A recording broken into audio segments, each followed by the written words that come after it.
What's going on, Diggletdreams? You got Mathras here with the APL Alpha Pokemon League Season 2, Week 2 Teambuilder versus the New England Patrat, who is coached by Gengaraichu. So any links that he has, I will put down below. But anyway, I don't know, it's not like he's in this video. I don't know, whatever. So we're going up against his team, as you can see right here. We got my draft on the top and his draft right below that. So I like to use team builders this way, and then I can kind of compare them visually.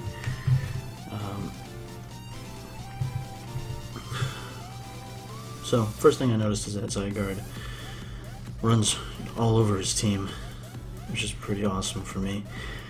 Which is why I decided to go with a Dragon Dance set for my Zygarde.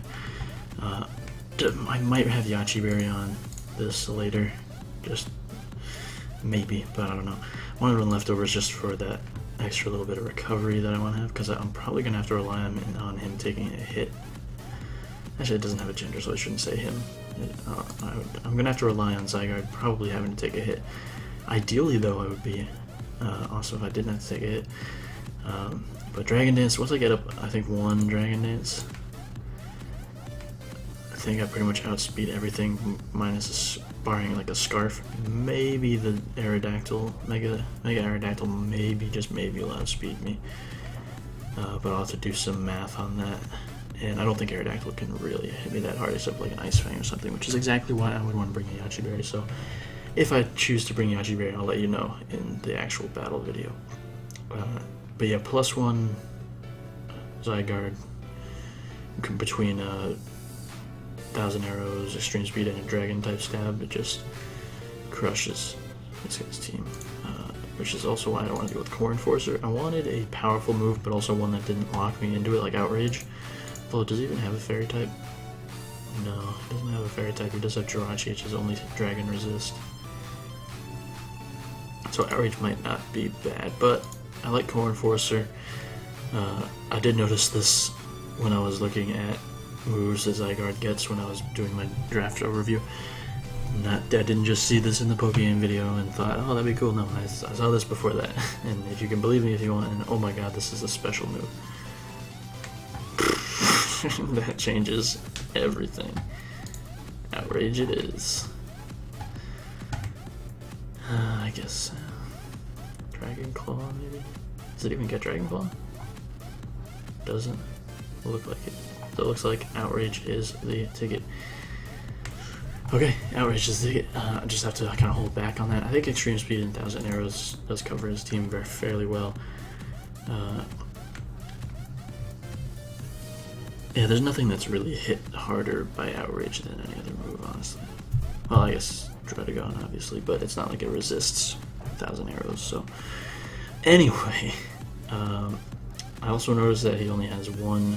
Oh, actually, he has 2 forms of Acid Control, my bad. He's got a Rapid Spin, Delmise, and he's got Defog Skuntank. So I want to try to get my rocks up as quickly as possible. Well, he'll just help whittle his team down and try to set up my Zygarde for the sweep, and also does a lot of damage to his Mega Aerodactyl, which is one of his most threatening Pokemon.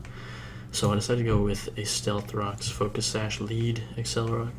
I literally just called it Accelerock. Lycanroc is the name of this thing.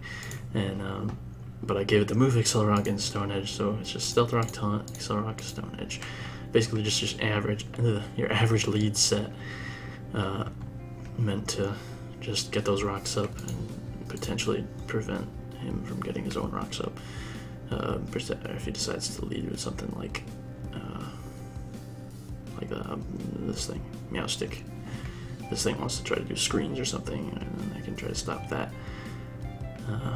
I'm very aware of this. I did have Meowstic in a previous draft, I think in the DBL, and very aware of its abilities to set up screens and Thunder Wave and stuff like that. So that's exactly why I chose a sweeper that is immune to Thunder Wave. But he does have Spin, so I want to be aware of that, which is why I'm bringing Decidueye as my spin blocker, as well as a nice choice banded powerful set. U-Turn, Spirit Shackle, Leaf Blade, and Sucker Punch.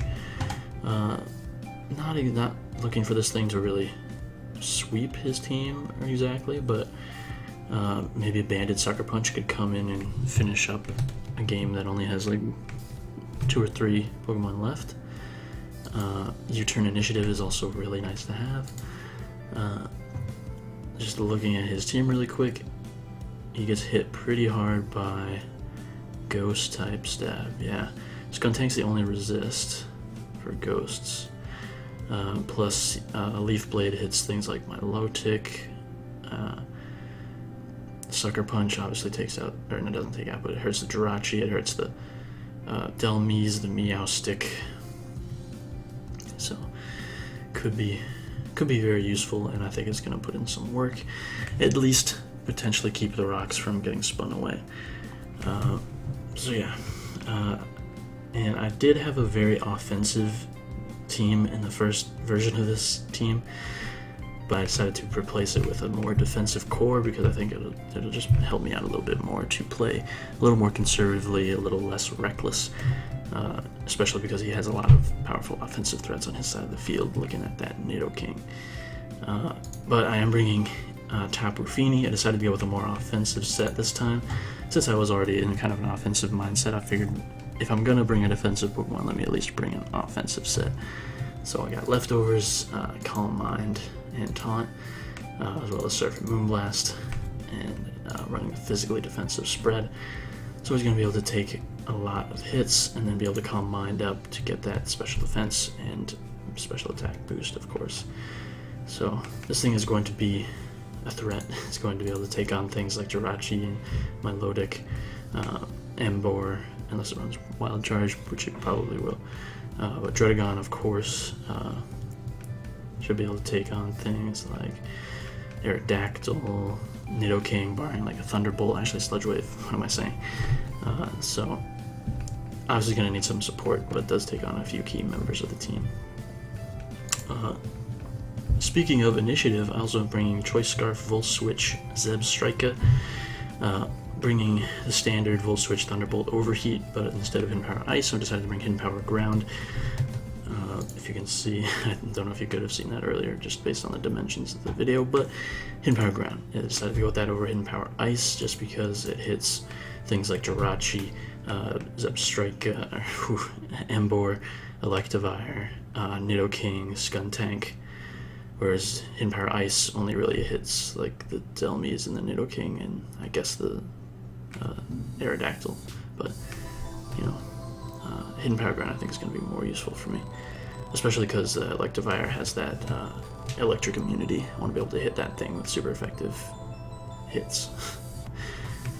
Also decided to bring Lightning Rod on this because Lightning Rod boosts special attack and of course immune to electricity, so it's going to be good to have that, especially with a Thunder Wave Pokemon running around. So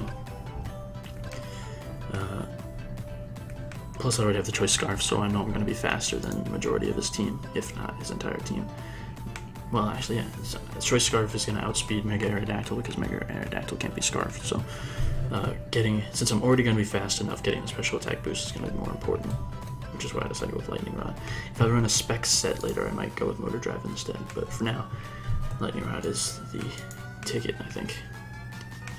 But let's take a quick look at his team. His fastest things are Jirachi, base 100, Aerodactyl, what is that, base 150, which I think is tied for the fastest with like Alakazam or something. Or maybe Ninjas, or is it Excelgor? I don't know. Nidoking at 85, and Porygon Z at 90. And actually Meowstic 104. Don't want to underestimate that thing. Oh, and Electivire is at like 95, yeah. So, not a ton of really fast Pokemon, considering my team has base 95 Zygarde, base 112 Lycanroc, and base 116 Zebstrika, and I'll get to that in a second. So Choice Scarf Zebstrika is going to basically outspeed his entire team, which is really nice for me. And I'm excited to see what kind of work I put in. Volt Switch U-turn core is going to be pretty nice. I might want to run speed on this instead of bulk, but I might need the bulk. I guess I'll figure it out. But it's either going to be speed or bulk later on, so we'll see. I'll let you know in the team video. And my last Pokemon is, of course, Gligar. Finish off the defensive core with Tabu Fini. Eviolite, of course, Earthquake, Swords Dance, Roost, and Defog. I decided not to run Stealth Rocks because I, of course, already have it on my Lycanroc. And having that extra utility to run Swords Dance, I think will be really nice if I'm up against something and I just have the chance to Swords Dance in the Earthquake. I think it's going to be nice. So, base 85 speed, honestly not that slow, especially compared to some of the things on his team. So, if I can get a Swords Dance on the Switch and then potentially like Earthquake the Skuntank or something, I think that could be really, really useful. But Gligar takes on a lot of things like the Skuntank, like the Aerodactyl, like the Electivire, Druddigon, Emboar, and Jirachi even. So, gonna be a pretty important thing. Of course, he can run Ice type coverage that will give me trouble, but I think overall it's gonna be okay. Biggest threats on his side of the field, of course, is probably that Nidoking. Life Orb will be very threatening to a lot of my team. Really good coverage between Poison and Ice, hitting, of course, Zygarde with that Ice, and then the Earthquake, Earth Power Stab hitting Lycanroc, Ice hitting Decidueye, Thunderbolt hitting Tabu Fini, Earth Power hitting Zebstrika, and Ice Beam hitting Gligar. So Life Orb set could be really scary, but the good part is that if he is Life Orb and not like Choice Scarf or something, then a lot of my Pokemon are going to outspeed him and be able to take him on, or at least revenge him. And but then, of course, if he is Scarf, which is also threatening, then I can play around what move he locks himself into. For example, if he locks himself into Ice Beam, then Tabu Fini is going to get in and get a Calm Mind up, or Zebstrika can come in and go for Overheat or Hidden Power Ground, or Lycanroc can come in and go for a Stone Edge or something like that. Or even maybe Decidueye can take a hit and go for a U-turn or something, I don't know. But basically you just need to figure out what set that Nidoking is and then play around that. It's going to be a tough one for sure, but I think I'm going to be ready for it. So, wish us luck, and I'll see you in the battle video, which hopefully will be soon. Keep dreaming. See you next time. Peace out.